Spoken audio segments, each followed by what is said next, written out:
Bollywood beauty Richa Chadha తన అందం, అభినయంతో ఆడియన్స్ను ఆకట్టుకుంది. నిత్యం సోషల్ మీడియాలో యాక్టివ్గా ఉంటూ తన అందాలతో కుర్రాళ్లకు నిద్ర లేకుండా చేస్తోంది. ఎప్పటికప్పుడు హాట్ ఫొటోస్ షేర్ చేస్తూ ఉంటుంది. తాజాగా హీరామండి సిరీస్లో తన నటనతో ప్రేక్షకులను విపరీతంగా ఆకట్టుకుంది. విమర్శకుల ప్రశంసలు కూడా పొందింది. నెట్ఫ్లిక్స్లో ప్రసారమవుతున్న ఈ సిరీస్ నెంబర్ 1 ప్లేస్లో ట్రెండ్ అవుతుండగా, ఇందులో ముఖ్య పాత్రల్లో కనిపించిన హీరోయిన్లు వరుస ఇంటర్వ్యూలతో బిజీగా గడిపేస్తున్నారు. ఈ క్రమంలోనే రీచా ఈ ప్రాజెక్టుకు సంబంధించిన అనుభవాలు షేర్ చేసుకుంది. ప్రముఖ దర్శకులు సంజయ్ లీలా బన్సాలి గురించి గొప్పగా చెప్పింది. ఈ సిరీస్లో ఒక సీన్ కోసం 99 టేక్స్ తీసుకున్నా. నిజానికి ఇది కష్టమే, కానీ డైరెక్టర్ ఒక్క సన్నివేశాన్ని ఎంత ఇమాజిన్ చేసుకుంటారో, ఎలా ప్రజెంట్ చేయాలని అనుకుంటారో అలాగే ఉండాలనుకున్నానని తెలిపింది. మొత్తానికి చాలా కష్టపడ్డామని, 100సారి అవుట్పుట్ బాగుంది అనడంతో హ్యాపీగా ఫీల్ అయ్యా అని తెలిపింది.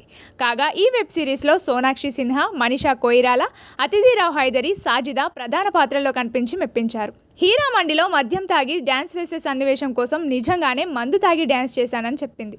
ఇందులో ఒక సీన్లో తాను మద్యం తాగి డ్యాన్స్ వేయాలి.